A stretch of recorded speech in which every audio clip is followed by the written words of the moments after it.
This episode is brought to you by patrons Jacob Perlin and Sean Wenning. I'm Matt Enlow. And I'm Oren Kaplan, and today Matt and I are catching up. He's in San Antonio for work. I'm in San Antonio, which is why I sound bad. Apologies, everyone. Yes, Matt's in San Antonio. As usual, his internet was amazing until we started recording. Now there's like a 10-second delay, so hopefully we're not talking over each other this entire time. But we are going to talk about some fun stuff. We're going to talk about pacing, especially in regards to comedy, how to get sharp performances and beats out of your actors, reactions, working with young children, comedic camera movement, framing. It's going to be a real fun craft episode. Also, I want to double shout out Jacob Perlin, our new patron that Matt mentioned. He has been on the show before. My old manager and anonymous content. Now he moved to Iconoclast to run their film and TV department there. And if you're ever like fantasizing about what it's like to be like at the best places in Hollywood, if you don't know Iconoclast.tv, you should check them out. They have a lot of cool directors like Rachel Morrison and Gus Van Sant and Lulu Wang. Yeah. So, hey, Jacob, thanks for listening to the podcast. You can also be my manager by joining our Patreon, patreon.com/justshootitpod. Anyhow, Matt, I've been dying to know, what have you been working on lately?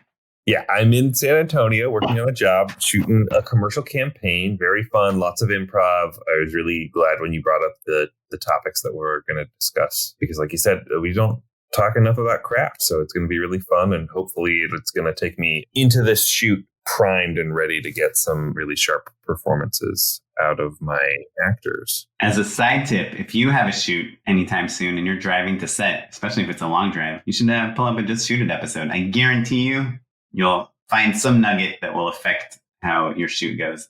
I actually listened to Respect the Process and Making Movies is Hard, and the other film, even script notes as I'm like driving to set or driving to the Scout. And I like to just have thoughts on filmmaking in my mind as I'm prepping. I either do that or I'll go no lyrics in my music, like a film score or something like that, something really more meditative. It's kind of either or for me. So besides that, actually, I thought would be interesting to talk to people about. I'm prepping for a feature, very exciting.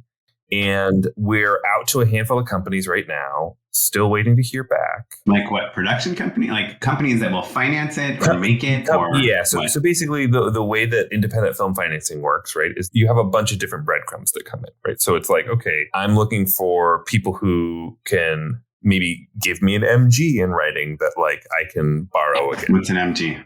Sorry, a minimum guarantee. So a distributor can say, hey, we're going to give you $50,000 or $100,000 for this movie. If you give me Jean-Claude Van Damme, $250,000 right now, I'll give it to you. Here's a check. Right, exactly. So let's pretend that was the situation. Say I was like, hey, distributors, I have Jean-Claude Van Damme. Here's my script. They could be like, okay, we'll guarantee $50,000 for this territory, all domestic rights or whatever.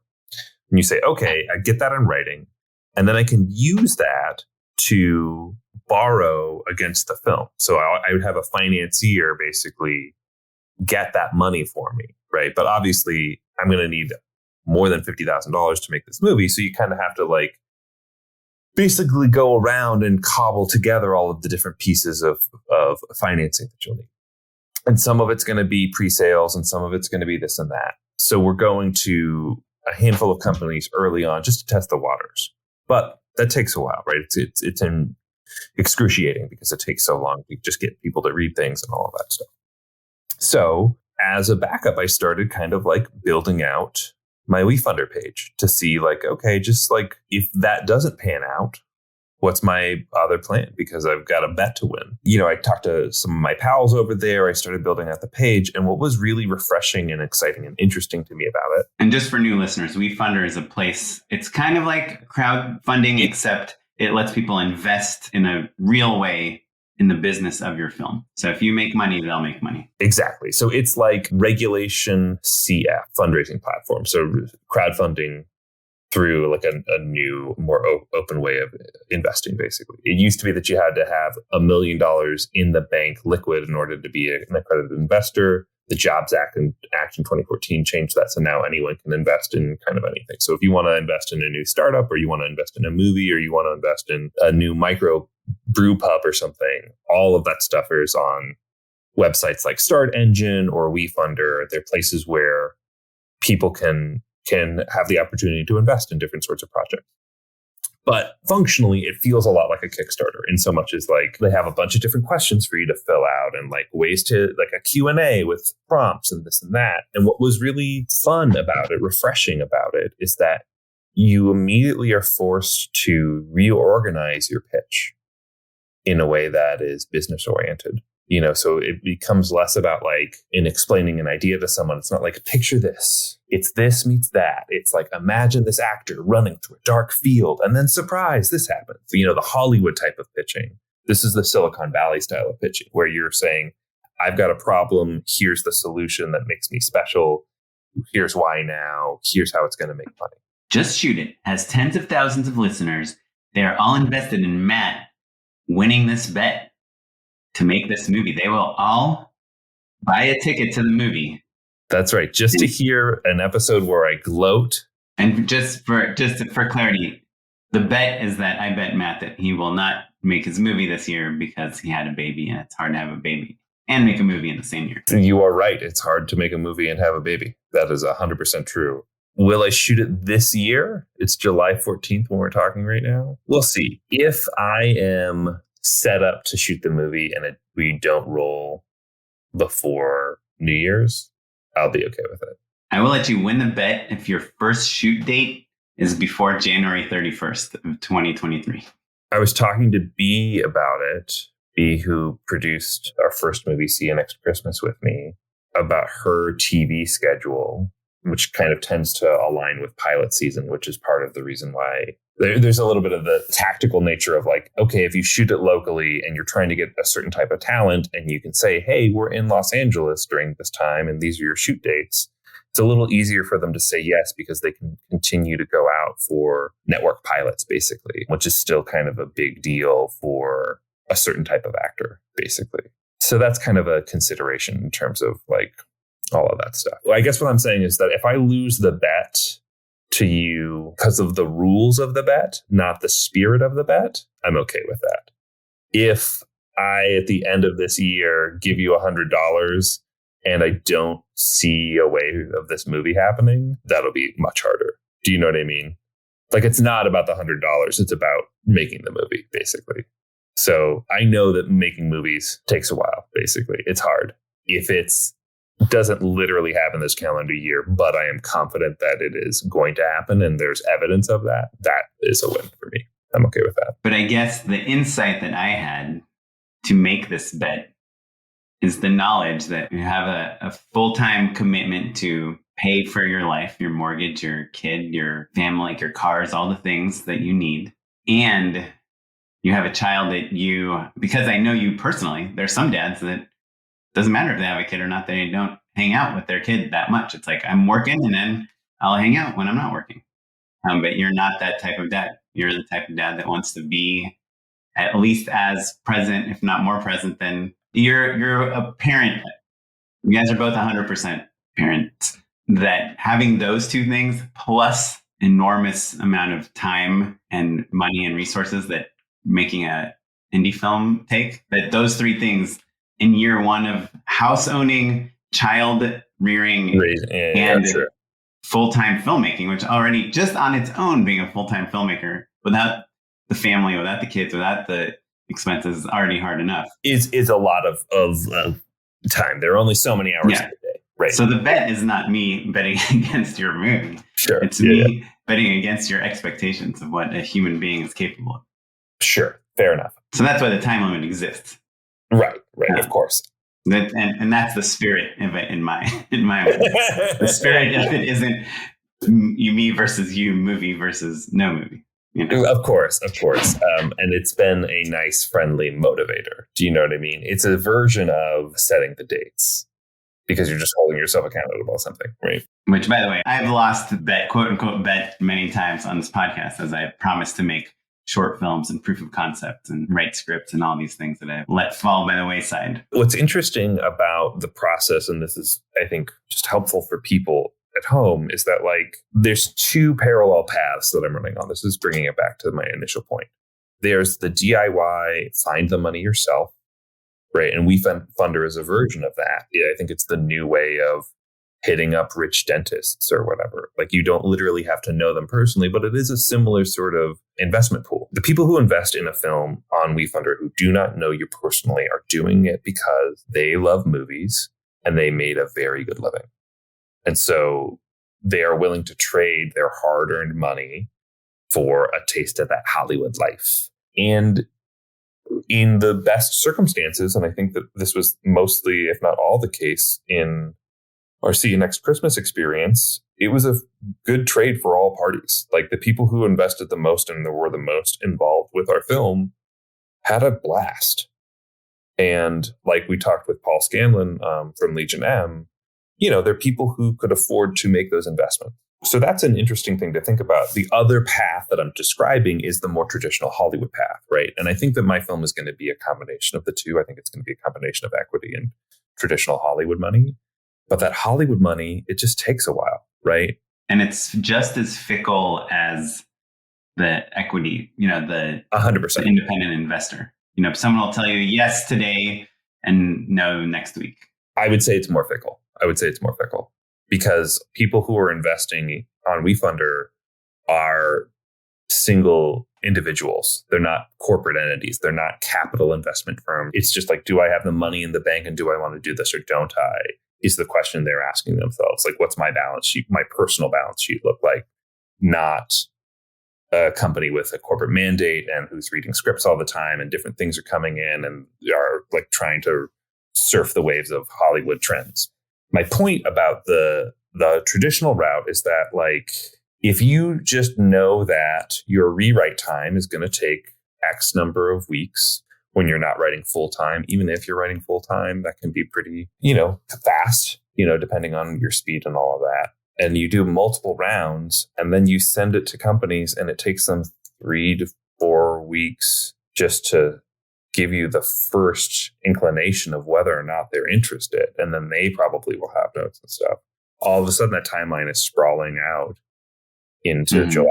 You know what I mean? I gave the company I'm working with my first rewrite like January 11th, I want to say. I did take a long time on that next rewrite pass because of personal issues, because of having a new baby and just not having the bandwidth to deal with it otherwise. But now the balls are in other people's courts, basically. The traditional Hollywood model, like 9 out of 10 times, also relies on casting. And, if you think, script development is slow, like, I mean, I know you know this, I'm not telling you, but like you, our audience, casting is like, there's nothing slower than that, unless you get insanely lucky. You happen to offer a person that's looking for your thing, the thing, and it happens to be in their exact break from the thing that is making them famous enough for them to matter to your movie. Yeah. So we've actually, on that front, I've had a lot of conversations about it. And I put together lists of performers, like examples of the type of performer I'm headed out to. And it's more to give them a sense of how famous they are, basically. So if one of these people was in a hit movie tomorrow, they kind of are no longer on my list because I know that I can't afford them, basically. So long story short, I'm probably going to win the bet. So Oren, I've been dying to know, what have you been working on lately?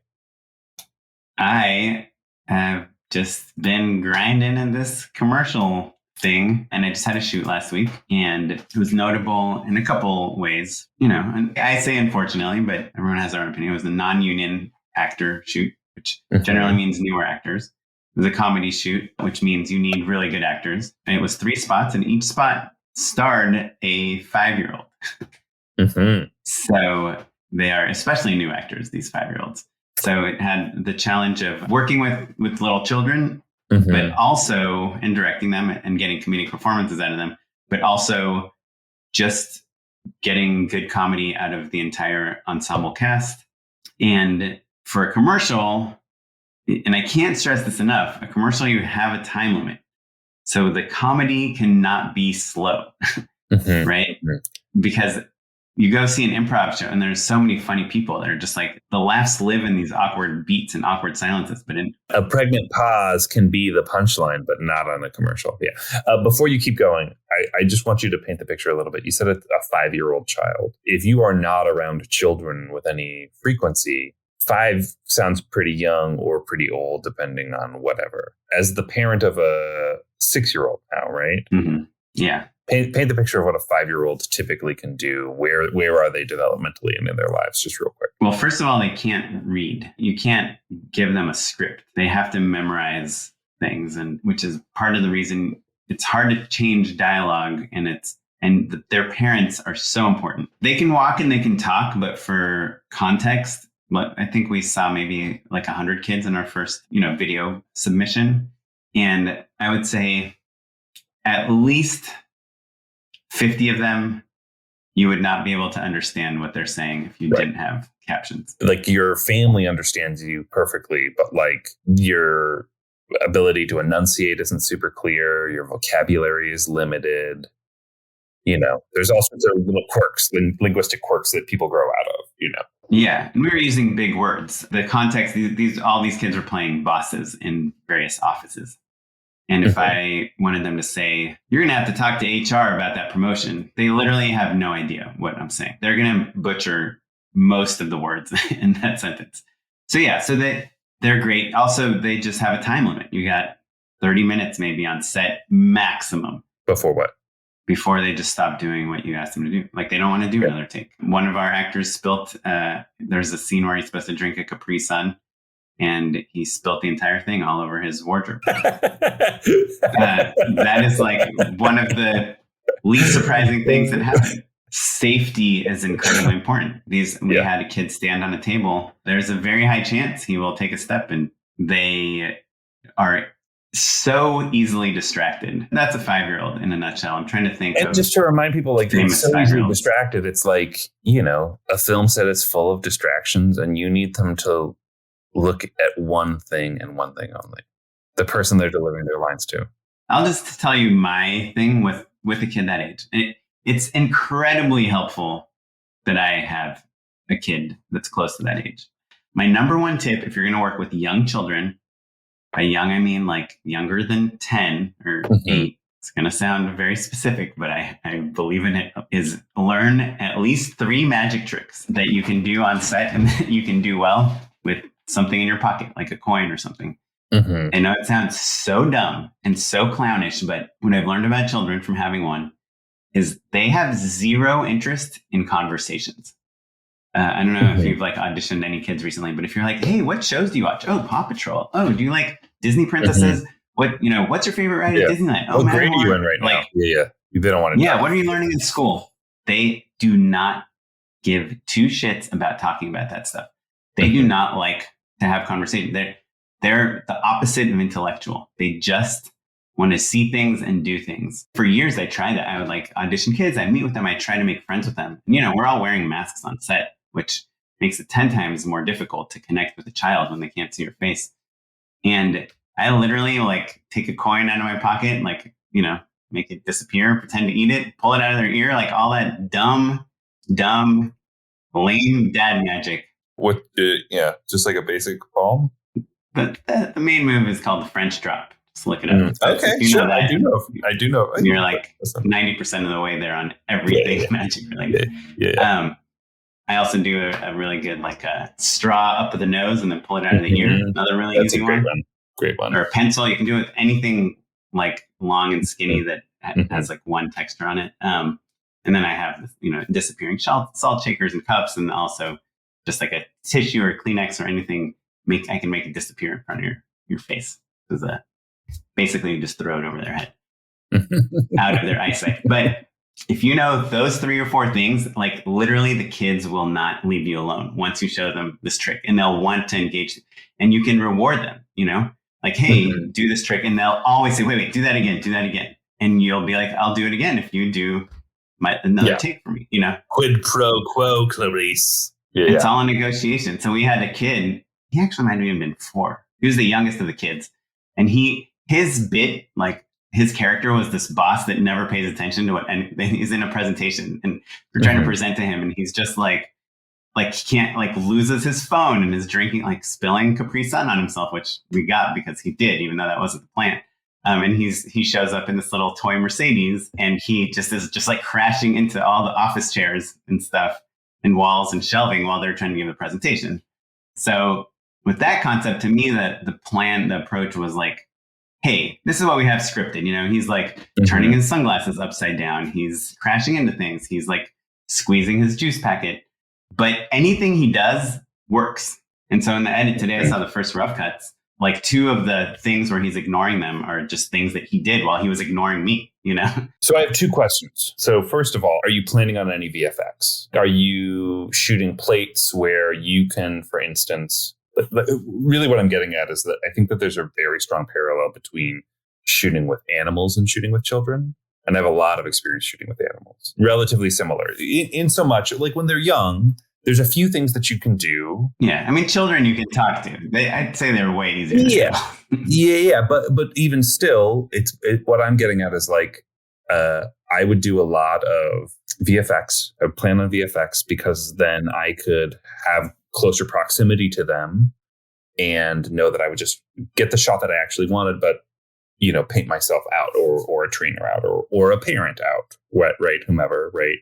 So if you're saying like, oh, I need to set an eye line for a baby to be looking at their employee, but they really only seem to want to be looking at their mom, I would put mom where the employee is and then paint mom out and put the employee in as a different plate shot.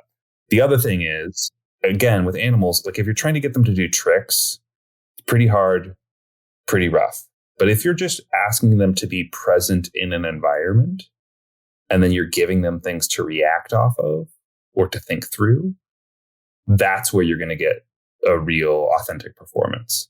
Do you know what I mean? Because you could teach a kid to memorize a line. You could get them to say, come into my office, but are they going to put the right inflection on it? Are they going to have the gravity that you need? Are they going to sell the joke? Probably not. Right. Right. Well, so I'll get to dialogue in a second because I have a thing for that too. And for my shoot, the dialogue was like very specific to the product. So we kind of needed it to be right. But for what you're talking is totally like kind of, I love that. And I did do that a little bit. So we had a moment with this kid that's not paying any attention to the presenters. There was just a birthday in the conference room before they did this presentation. There were some balloons left over and one of the presenters just like grabs the fork from the cake and like pops the balloon. And the kid is like, looks up. And that's when they get his attention and they show him the product. And he's like, whoa, it's actually pretty cool. So in outlining that, that's very like the wow, this is actually really cool is the only thing that's scary to me. And that scenario that you just outlined, like bored, snaps to attention with something that's authentically exciting, cut to insert of the person giving the presentation. All of that's very simple. It's the moment of acting, basically, where a child has to tell the audience that they're impressed is tricky. So I'm curious to see how you approached it. So first of all, the kid did not know about the balloon popping at all. Right? So we never did the balloon popping until we were on his close-up because I wanted the genuine, just like you said. 1 or 2 cameras. Just one camera, but we are like rolling nonstop. Sure. And the other thing you're talking about VFX and removing things like, so he's driving this toy Mercedes and he's in control of it, right? He hits the accelerator, he goes forward. And I'm like, do not drive. Just wait till I say act. As I'm saying that, he's driving forward. So I just have to pull the car back. And literally, I'm like, are you rolling? Everyone rolling? Okay, do not drive until I tell. And of course, he drives before I tell him. But I basically have to like let go of the car and run out of the frame. There's a lot of footage of me like trying to set something up and running out of the frame. So I'll be out of it. But we didn't actually use any VFX. But eye lines are really hard with kids. With with adult actors, you're like, hey, here's your eye line. Look right next to the lens. Look at this person, even though you're talking to both of these people. But the kid, I try to be their eye line when I can. What we did with this little kid that was driving the Mercedes, we put sunglasses on him. So the eye line is way more forgiving with the sunglasses. And then for the wow, that's actually a pretty cool line. So the way we have it in the edit now is he's not paying attention. He's goofing off. She pops the balloon. He looks up. And then there's a line of dialogue that the person giving the presentation says. It's like, and this is why this product is so great or whatever. And then we cut back to him and he's like, I wanted him to lift up the sunglasses and say, wow, that's actually pretty cool. I got him to do it once, but he literally like falls out of the car halfway through the line of dialogue. Like I ended up just the glasses are all already up on his head, when you cut to him saying the line. I mean, I have 20 different versions of it, some with the glasses on, some with that, but that's how we did that. And so for dialogue, I'm a big believer in this, especially because I saw behind the scenes of Steven Spielberg doing this on E.T. Just feed them the exact performance and cast kids. And this is what I did in the audition. They came in, they knew their script. Every kid had memorized at least one line at a time, with their parents. But I was like, okay, great. Now I just want you to repeat after me. Like, hey, you guys are fired, And then I just wanted to see if they, A, would listen to me, and B, could copy my performance. And so, yeah. So all the kids' performances are basically them just trying to copy me. And I just stand wherever their eye line needs to be. And I'm like, okay, now say this, now say this, now say this. And I just do it over and over. Like there's one line that's like, this kid says, and I want more candy or whatever. And I was just, I just yelled it over and over, and he wasn't doing it that loud. And I was like, just yell at the top of your lung. And it's embarrassing because you're we're directors because we don't want to act. I mean, that's what I found. And then I get all these versions of the performance, and it's really fun. I keep thinking of the short Caroline. We had the producer, Cara Durrett, on the show. Caroline is about a young mom who has to her babysitter falls through last minute, and she's on her way to a job interview. She really, really needs the job. She's got 2 young kids that she leaves in a parked car in a car. And that's the short. She talks about how the directors really just did a lot of improv with the kids of motivating their actions based off of playing games. Look for the keys. Where's that sound? Look over here. Tell me this, tell me that. But that part of what they did was VFX out eye lines that were wrong. When the kid is naturally looking to the director to see if they did it right or whatever, and they should be somewhere else, or vice versa. Just going in and replacing eyeballs in instances where it's no good. And that's a dramatic piece, which I think makes the performances being natural and realistic and grounded, are so much more important there. And I think you don't have the time limit. It's not she has to say this line in 3 seconds because it gets fit into this edit.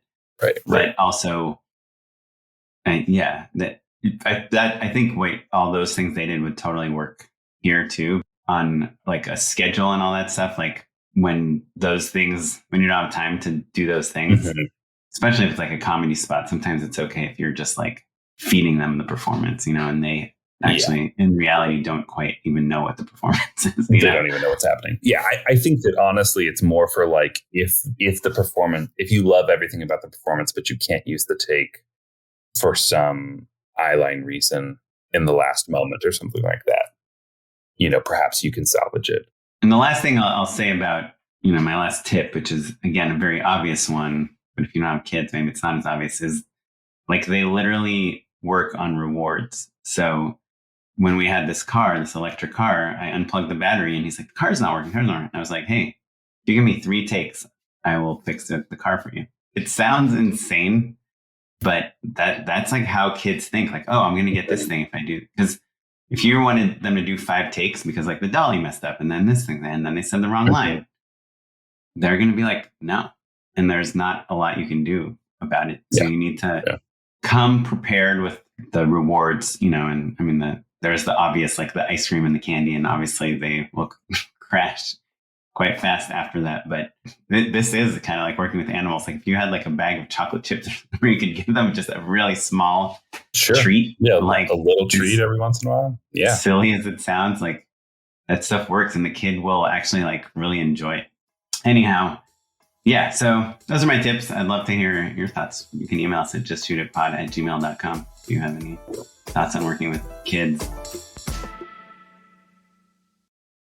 When you think about camera movement as it relates to comedy, does anything come to mind? Do you have any rules or even things that are not necessarily comedy rules, but how Matt Enlow shoots a scene between 3 people talking to each other? There's stuff that everyone knows, right? That body language is funny, and cutting to a wide shot for an awkward beat is always funny.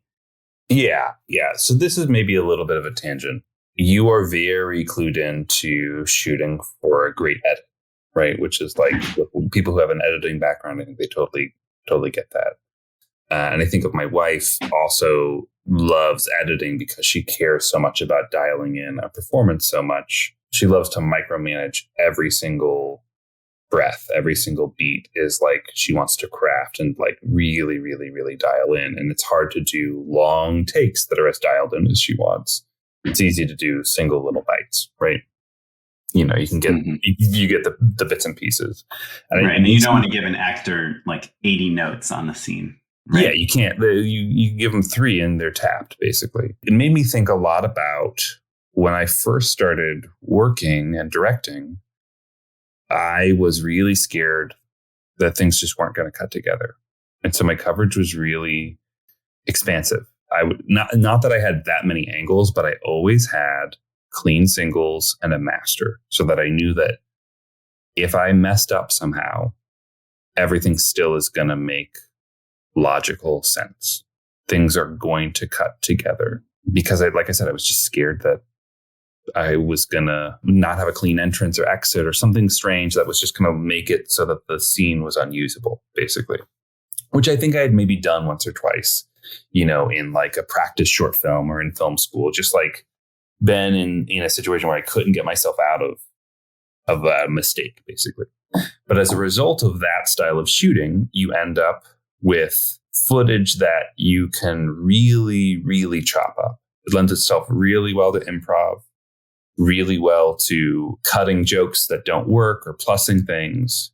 You know, when you have a very basic set of coverage, it lends itself to like just tightening those screws. And at the time, especially, I remember like really loving the work of like Paul Feig or like Judd Apatow, like improv, just riffing was a big, big thing in comedy back then. If you look at my older work, you know, it's really, the camera doesn't move a ton because I prioritize dialogue. Over the years, that's really bummed me out, which is a way of saying, like, how do you conceive of a scene that has dynamic blocking, that has scope, that doesn't feel like, I feel like sometimes you call it like web series editing.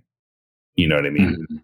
Master 2 over, you know, you're going to have the scene. That's where I learned it, was on my web series. So, yeah, but also to your point, Judd Apatow shot many movies like that. No. Yeah, and you shoot a ton of alt jokes, and you pick, you know, the funniest joke is always going to work in a clean close up. There's something nice about spending a lot of time getting a perfect wide master, perfect over, perfect close up. Everything's lit. You're not shooting 40 different things. You're not locked into a camera move. You can really go with the story and the performance. But the visuals take a backseat. You're not doing as much visual storytelling. Right. The camera movement is not helping you tell the story. Right. But maybe the editing is. You know, you cut to the super wide shot. A kid skates by on a skateboard, and that gives you the awkwardness that you're looking for, you know? Right. Yeah. You cut wide to reveal, oh, there were people listening in on this intimate conversation where you said something rude. So do you feel like camera movement is one of the first things you think about when you're 100%? Yeah, I think about shot listing. Shot listing it's like placement and I'm trying to build blocking that both facilitates the comedy and also keeps things interesting, especially at the beginning of a scene, basically.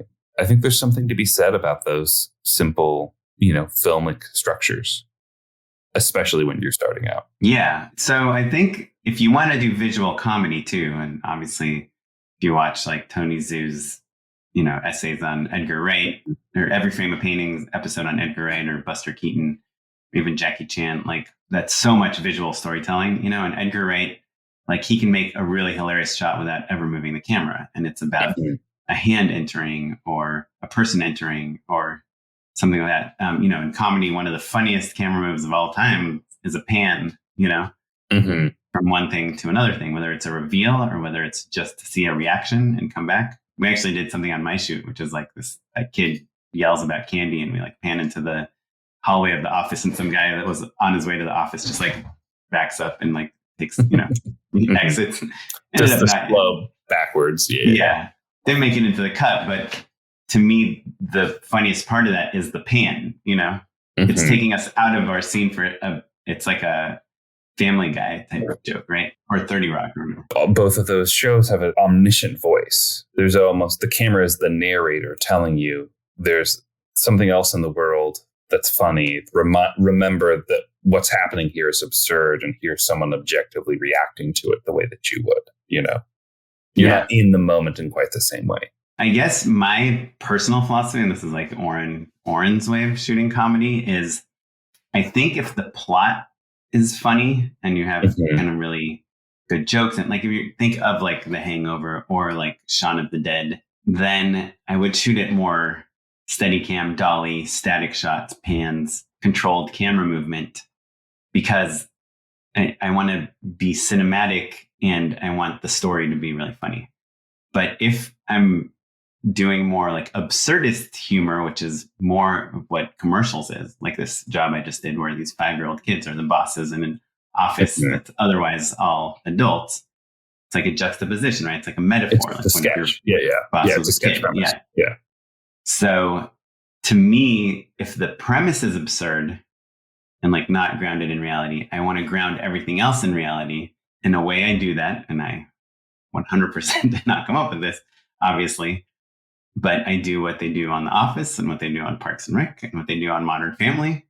And I just try to shoot it handheld because it has just a hint of docu-style camera work, which in my mind makes it just a little bit more realistic. It's actually my philosophy for visual effects too. Like I love doing visual effects on handheld camera shots because the camera movement tying the visual effects, that are created in the computer to the footage captured in real life is what makes it feel real. That's why I like when everyone's like locking off the camera all the time. I'm like, ugh. Like I love insert shots that are handheld, especially if it's like a screen replacement or something, because it just feels, it marries those two things. Yeah, they're moving in the same way. They have the same motion blur and instantly you feel like it feels more real. So I love shooting absurdist comedy handheld. I use like, Modern Family as a reference on like half of my pitches. Yeah. What's so funny to me is that I agree with everything you said, except for the base premise that handheld equals more real. Because I know that kind of came from a reality docu-style. Reality docu-style, yeah. But like totally. And I think think of like Cloverfield or those found footage movies. If you think of Cloverfield or the first season of like the British Office or things like that, those do feel documentary. I do not think that Modern Family, people are talking to camera and stuff. Sure. Yeah. I get what you're saying, but I guess what I'm saying is like, I don't think that those actually feel quote unquote real. And that doesn't bother me. Not that, I don't believe that Modern Family really has a documentary crew, but I guess what I mean is like the film language is its own thing. And that if they wanted to make it feel quote unquote like a documentary, I think they'd plus all that stuff a little bit harder, like they did in those earlier examples. What we do in the shadows. Yeah, exactly. But the thing is that as soon as the camera is breathing, someone is holding it and breathing and moving and panning and reacting and like on Veep, like tilting down to see what someone is signing, you are introducing another character, right? The camera is now a character with a point of view. Is participating, certainly. Yes. But and in reality, an operator is reacting to the scene. And I love all of those aspects of handheld. And I guess maybe it does ground it in a certain sense. But I guess what I'm saying is that like, I maybe don't totally agree with handheld equals real and static equals artificial. Do you know what I mean? Yeah. Static doesn't equal artificial, but static is like a window into a world in my mind, But yeah, I mean, that's why I said it's like, that's how I think about it. Yeah. Obviously, it's cool that everyone thinks about it in their own way. But I didn't want to talk about a tool. The biggest problem about shooting handheld, especially commercials, is you have a lot of people that care a lot about what you're shooting. And they're looking at the monitor and they want to see like where the light hits and what the product looks like and what's in and out of frame, the art department and all that stuff. So you need someone to hold the camera. Or you put it on a tripod and then you take it off. And what my DP wanted for this shoot that I just did is she got us something called a wobble head, which is something that goes on the dolly or the tripod or wherever. It looks like a hemorrhoid pillow that you then nest your camera on. Yeah. So there's, I think a lot of people know what the cine saddle is, or like even just putting a sandbag on a head, or even just like a lot of people use a very loose tripod head and they just kind of move it as if it's handheld, even though there's a real subtle distinction where of you rotating on one axis versus you moving on multiple axes like you would on a shoulder. And so that's what the wobble head does. The wobble head is like a tire, and you can inflate it to make it more rigid or deflate it to make it softer. And the camera is sitting on this tire, and you can pan and you can tilt and you can operate. But just being on this tire by its nature is like the camera is wobbling a little bit, and it gives you this simulated handheld. So it's a cool thing. Check it out. I do not think it's expensive. That said, I didn't love the wobble. Didn't love it. I felt like it removed that, like, I also fell in love with handheld, like as when I first picked up a camera, and like had my DVX 100 and like followed people around and actors, and someone said something and I would pan over to see what they're saying or what they're looking at. And I love that. And I think that can be really funny too. Anyway, I'm just partial to handheld. Everyone, as they get deeper into filmmaking, like the first step is they want to do more dollies and Technocrane and all that stuff, steady cams. And they're like, how can I get this to just feel like a David Fincher movie or something, But then I like kind of backing back up to the handheld for scripted comedy. Cool. What's your shoot that you're doing this week? Are you doing handheld studio? All handheld, but the characters are meant to be vloggers. So the actors are operating the cameras themselves many times, like they're holding phones and things. But I pulled an Insta360 cam. I was like, oh, what would like a really overly enthusiastic video blogger have? They'd shoot some B-roll with that Insta360. And I'm really excited about it. It was like, what's the coolest thing you can get at a Best Buy to get a cool shot? Speaking of shots, I ran into this problem on this last shoot, and I know we all run into this problem all the time. And it's about two shots. I'm assuming everyone knows what a two shot is, where you have two characters standing next to each other. Oftentimes they're facing each other, and that's a very easy two shot to get because, there's a few feet between them. Depends if they are about to kiss. Maybe there's a few inches between them. If they are yelling at each other, maybe there's a few feet between them. But in general, those shots are relatively easy. But a lot of times we do two shots, especially in comedy, where two people are facing the same direction. They are presenting something. They're talking to someone. In my example that I had to do this last week is I had two employees. They're holding an iPad in between them, showing their boss some software on the iPad. So I had one of the guys hold, I had the man hold the iPad to his left, and the woman was on his left, and she was pointing to the iPad as she was talking about it. And so, I framed the two shot and want to get a relatively tight, like a medium shot, I want to see the iPad, but because the iPad is a certain size, I want to have it fill up as much of the screen as possible so that it's legible. So I framed this fairly tight two shot where the people are basically like practically touching each other. What you're describing is that you're not shooting a two shot, you're shooting a three shot. The iPad, that's the problem. If you were just framing two faces, you'd have more flexibility. But because you've got an iPad that you have to make room for as well, I think that's part of what you're battling. Yeah, that's a very good point. Well, so the problem that I had is when I go to do the singles, it's pretty much impossible for me to get the single of of one of them with the iPad without having a sliver of a face. And I remember way back when I first started like directing, I would be framing these shots and I would just have a sliver of face, just the nose, just like the cheek, just something. And it would just bug me so much. But like we'd go tighter, and then now we lose the tie or whatever. Now it's like we're cutting the hair off. Now it's it's a real close up, and I prefer a medium close up. Do you ever run into those things? Like do you have any kind of rules for framing two shots, or are you cool with cheating? You go to the close up, you just separate them. Yeah, I would cheat it and be mad at myself in the same way that you're mad at yourself when you just get a sliver of them. Like the answer is that there's not a good way to do it. I did something crazy because my guy was like 6'4", and my girl was 5'6". They're almost a foot in height between them. But when they're walking and talking, I wanted to get their faces kind of close to each other. So she was wearing high heels. He was wearing, flat shoes. And so their faces are relatively close to each other.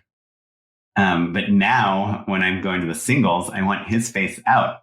So I'm like, hey, can you stand on your tippy toes? And I take her heels off and put her on like a quarter apple instead. Apple box. So you're still feeling a piece of them, but it's their arm or shoulder rather than. Yeah, well, she's pointing to the iPad that he's holding. So I need to see his hands. And in the 2-shot, they're practically touching each other. So I don't know. It's like framing those things is always tricky. And I guess I really am just bringing it up.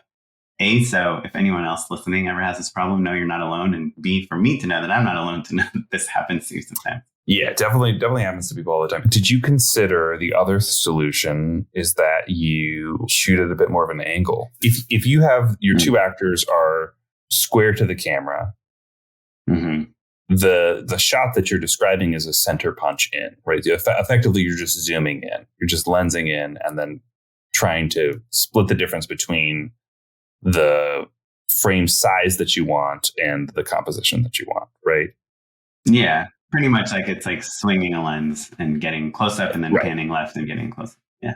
But if you were to say scoot the camera, to the right, 3 feet to the right or to the left, so you're strafing across their faces a little bit more, losing one of their two eyes, you would have an easier time getting clean versions. They're just looking off frame, which is not, it sounds like what you were looking for compositionally, but that would be the other thing you could do. And it's also not very good. So that's what my DP kept pitching. Let's go to the side. We'll get this bookshelf in. We'll do this one. And I'm like, to me, the art direction is very important.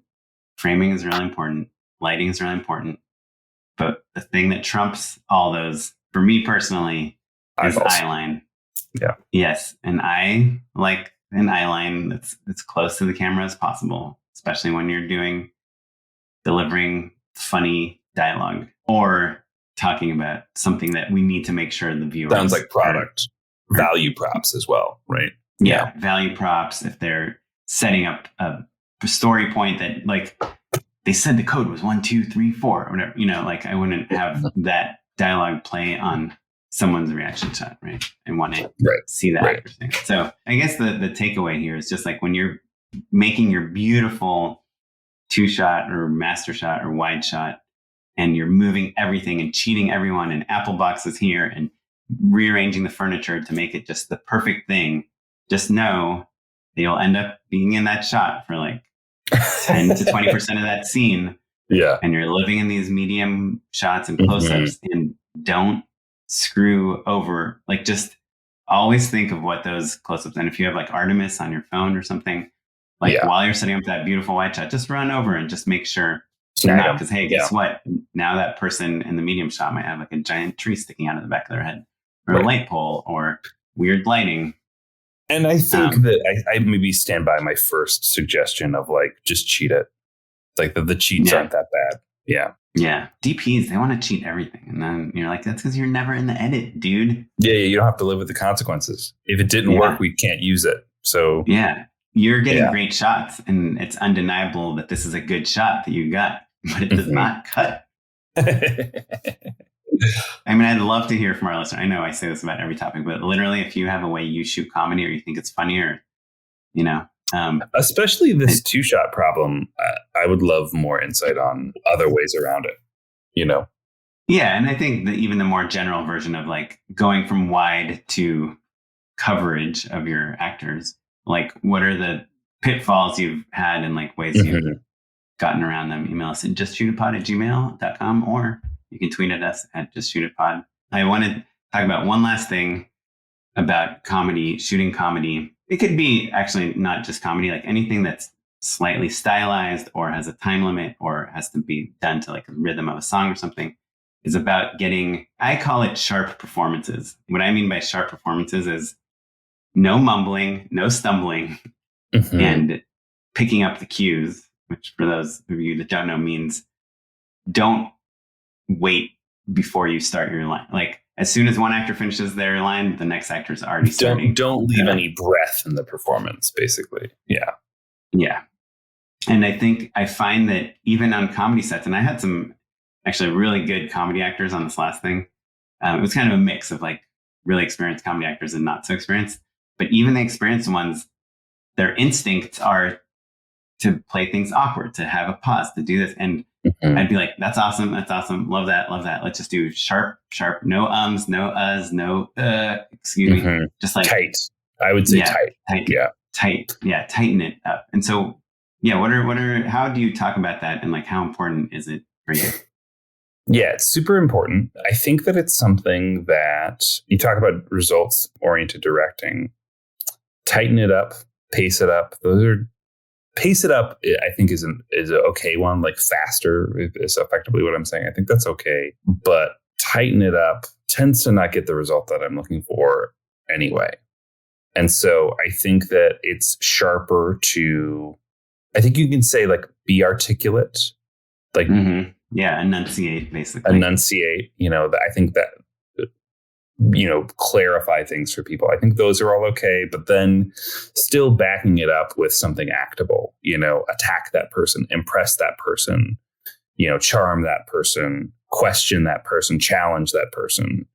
And you would do that even in a commercial shoot where you need just like 2 lines of dialogue? Ideally, yeah. But also, sometimes that's just not in the cards. But I guess what I'm really saying is that every time I've said tighten it up, it's a 50-50 shot as to whether or not things will get tighter. And so, do you think pick up the cues? Do you ever say that to people? Those words? I'll say pick it up sometimes, but also I'm thinking about the edit at that point. Like I will oftentimes, going back to my earlier point of like, if you're just in tight singles or even dirty versions, you can take the breath out in between in the edits, which is not a good plan. That's choosing your edit in advance rather than. Yeah, I actually think you're right. Yeah. Like in the clean singles, like loosen the cues, like don't step on each other's lines, especially if they're like in an echoey room or something. Like because in a 2-shot or wide shot, it's fun to see people like do rapid fire, like interrupting each other. But on the close up, you basically are shooting that shot so that you can change the dialogue if you need to, right, or remove words. And so I do think you can like give it a breath because we're close on you and we want to be able to edit. I too frequently will wait until they're clean close up to really dial in a performance because I know that is the thing that is the most usable and tends to be the last thing that you shoot. So you're really kind of dialed in. I'm aware of like what I'm really trying to get at. That means then that you can only use your closes. So then your edit is always going to go wide, medium, close, wide, out. Well, I personally love to take the audio from the close up and put it in the wide shot. Sure. And just lip sync it. And, Don Sherrill, like a previous guest of ours, was a guy, directs a bunch of Geico commercials, but started out as a sound engineer. He told us he'll always do a take of the wide shot with the boom mic right next to the actor's face. And just, shoot a plate and remove it. A lot of times when you're shooting the close-up, you have the best audio, right? Because you have the microphones like right in their face. You have the boom, you have the lob, you figured out the scene. So yeah, obviously you want a perfect wide shot with the perfect performance, but that's my cheat. And whenever I start working with editors, I'm like, I do not care at all when the audio was recorded and when the footage was shot. Yeah. Like those two things do have nothing to do with each other.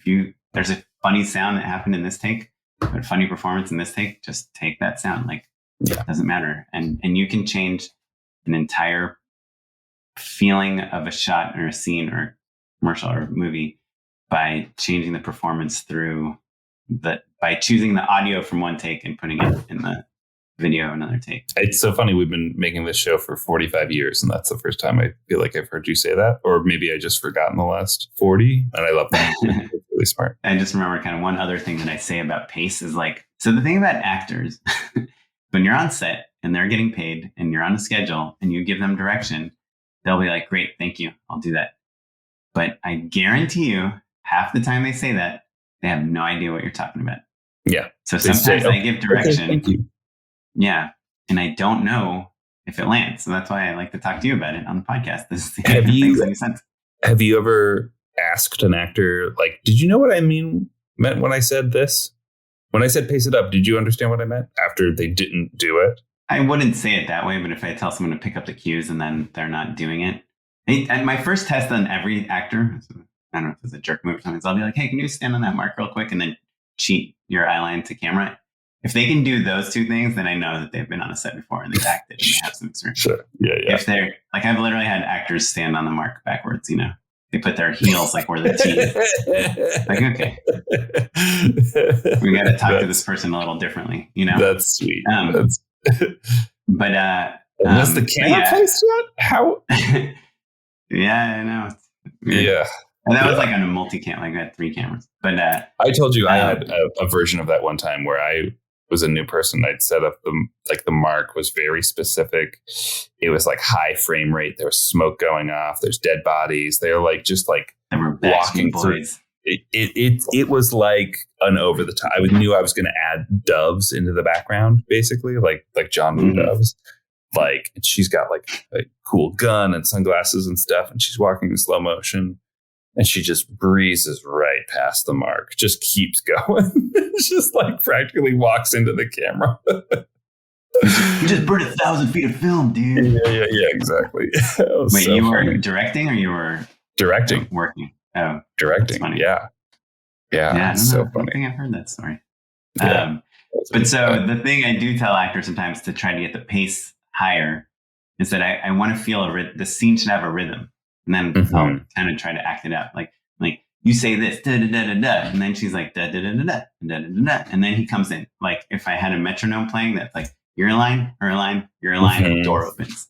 And again, sometimes that works and sometimes it doesn't. But like I can see a world where that's a catastrophe because the thing, and that's I'm being hyperbolic, but the number one thing I hate the most from a performance is when things become sing-songy, right? So like the way this happens typically is an actress, they start to prepare and they, the line is, she likes her chicken spicy. And they memorize it and they memorize it and they memorize it and they learn it one way. And then it becomes a song in their head, a melody, not words. And the only way they can say it is they like their chicken spicy. They like their chicken spicy. And they can do it faster, they can do it slower, but there's no change in that inflection or the thought behind it, which is the most important thing.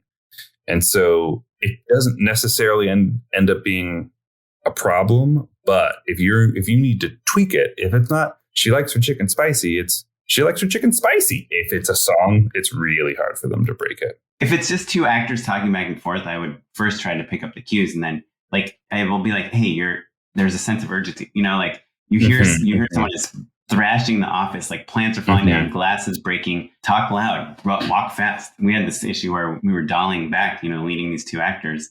And the dolly can only move so fast. And so the actors need to look like they're really in a rush, but not move that fast. But that's like an acting challenge, actually. But the rhythm thing, I usually use it when there's blocking involved in it too.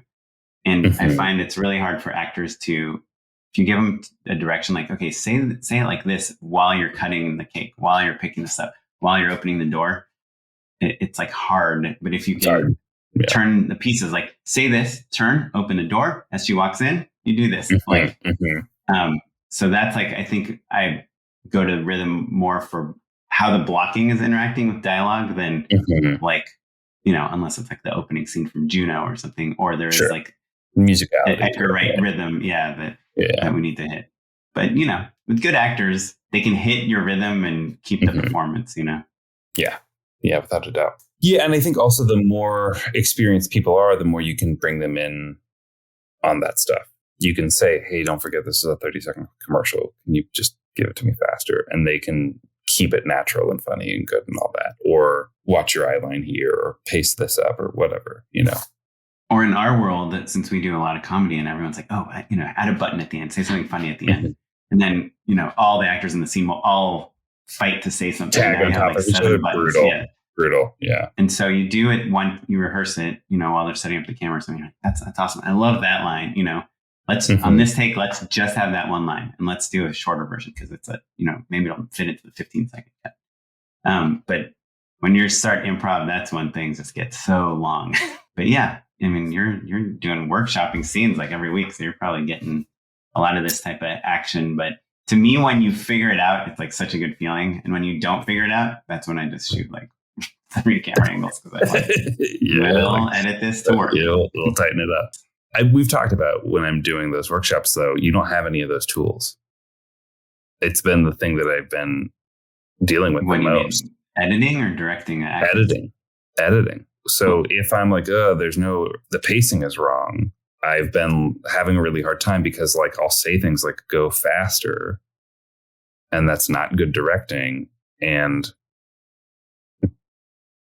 without the benefit of being able to intercut different angles, the scene starts to fall apart. And the fun of doing these workshops is like being forced to like make it work exclusively on its own theatrical merits, just as a stage piece, basically. And when I said that, that's so fun when you figure it out on set. And it mean like when you figure out that what you're getting on set isn't working and you have to edit it. Oh yeah, of course. Yeah. I mean, it's so fun when an actor actually gives you an improv line that you're like, ooh, that is good.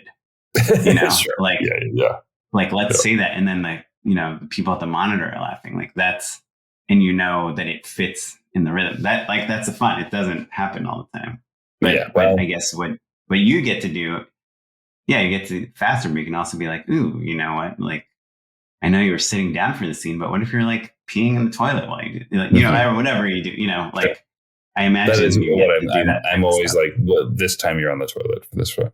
Yeah. A movie that's all takes place on toilets all over the world. And sounds like something someone would email us about. Hey, have you heard of Danny Kirkpatrick?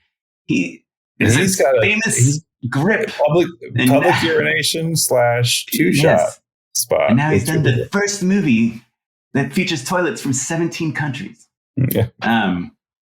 Sorry, we love it when you guys pitch us your projects. Keep pitching them. Don't be offended if we don't write you back.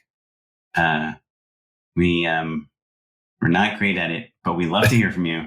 And every once in a while, I'll just email. Like I literally responded to someone that pitched us their movie like in January, like 2 days ago. I hope you weren't too rude. No, it was. So we get a lot of times people are like, we made this movie for $10,000 and it was a struggle and it premiered at, Backyard Film Festival or whatever. And it won this award and now you can watch it on Amazon. And for us, I what I said to this person is like, look, at the end of the day, obviously we care about our listeners. We want you to tune in, but we want to talk about the stuff that you and I are interested in. And what we're most interested in is the people that made the awesome short film that led to meet this actor, the person that made this Sundance film that got them the movie at Focus, features. Right. And like that bridge from being your own independent filmmaker that just shot it to person is now making a living as a director. That's when you come. That's the show. Talk to us, right? Yeah. Yeah. And so if you've only done the first part, but there's no indication that the second part is ever going to happen, then it's just a little early to talk to us. So come to us when the second part happens. Matt, it's been awesome talking comedy filmmaking with you, craft stuff, everything. I hope you're enjoying San Antonio. Before I let you go, I know it's late there. What are you, Central Time? Central Time, yeah. I was wondering if you would hang out for like 2 minutes to unpaid endorse with me. Unpaid endorsements. So the good news is, on my flight out, I watched a handful of. I came out for a scout and back and forth. Anyway, I watched a film. I haven't yet finished it, so no spoilers if you've seen the movie already. Are you familiar with Ambulance, the Michael Bay picture? It's fucking awesome. Really? I've seen it like available for streaming. I should watch it. You got to be in the right headspace. Yeah, it's Michael Bay. It's Michael Bay. I think it's his best movie since The Rock. The first hour, I fucking loved. Gets a little flabby in the middle, and I think I'm about to like kick back off into like the stratosphere of the finale. Basically, I knew that Jake Gyllenhaal is in the movie, that Michael Bay directed it, that the L and A are capitalized, and that there's a lot of FPV drone shots in the movie. Those are the only things I knew. And there's a hell of like a ton of FPV, and it's fucking sick. As I was watching it, I was like, man, I wish Michael Bay were 20 years younger, because FPV would be in all of his movies and it would be sick. Like, it'd be so awesome if like a drone was like flying through Alcatraz as Connery is like escaping or saving the day. It'd be flying through the smoke as Nicolas Cage is trying to stab adrenaline into his heart and save the San Francisco. Anyway, so Ambulance is awesome. It is it is amped up. It's so much movie. It's so much, but I loved it. I was on the literal edge of my seat. That's awesome. I'll check it out. Well, on that same note, I watched Top Gun Maverick. Really, really enjoyed it. It's on the theater. We're real adrenaline junkies over here. The movie has an intro from Tom Cruise saying, "Thanks for coming to the theater." And then his name is not in the opening credits because he got this like intro. We saw it at Look Cinemas in Glendale. I was texting you about it on Tuesday. $5 Tuesdays. If you live in the LA area, go to Look Cinemas in Glendale. The movies are $5 on Tuesday. You get a recliner. You can order food. Dude, you can get nachos for $6 and a beer for $6. So $24 plus the $10 for the tickets, $34. Amazing date. Tell me where you can have a great 3-hour date, $34 an hour. So Look Cinemas, 2 other totally random endorsements. If you have flies in your backyard, Matt, earmuffs with these freaking outdoor fly trap bags from Home Depot, or you can get I don't have a problem with that. I don't mind killing flies. I mind killing spiders. They work so well. You just hang this bag, put some water in it, smells incredibly bad when you just put it like in the far corner of your yard, and every fly in your yard will fly in there. And I don't want to tell you what happens after that, but if you have a fly problem, get one of these bags, outdoor fly trap bags. They're like $3. And, you know, when they get filled with flies, you put them in the trash can. And my other thing, something I got a couple of years ago, I realized every time we order sushi, you know, we get like soy sauce, those packets, and you rip them up and you try to put them in like the plastic tray or whatever. It's just like always a mess. So I bought my own set of soy sauce trays. And I just think, and they're so useful for like all these different things. I just went to Amazon, typed in soy sauce trays, and I'm promoting Amazon. Go to wherever. So the little, like a little square guy with like the divider in between. So you've got the... No, I just got little round ones. You can use them for any sauce. We use them all the time. Like you want to serve olive oil. Yeah, sure. Yeah, olive oil, ketchup. There's, you know, super cheap, probably like $10. I got like 8 of them or something. And I found a new use this week for them. Do you ever like use the lemon, like cut half the lemon and you have half a lemon left you're trying to save? Sure. And then you put it like on a plate upside down and then you put it in the fridge. We have small Tupperwares that are the half lemon size. Half lemon size. Oh, yeah. Well, this is even smaller. You just put it face down on the soy sauce plate and you stick it in the fridge. If you have any thoughts on any of the stuff we talked about, email us at justshootapod@gmail.com. Well, Oren, it's been great chatting, Matt. Another good conversation. Yeah, so fun to talk craft. If you want more episodes like this, drop us a line. You can tweet at us at justshootitpod. We're across all social media at justshootitpod, or you can tweet at me at Mr. Maddenlow. I'm not on the platform very much lately, but you know, that's okay. You can just email me too. It's fine.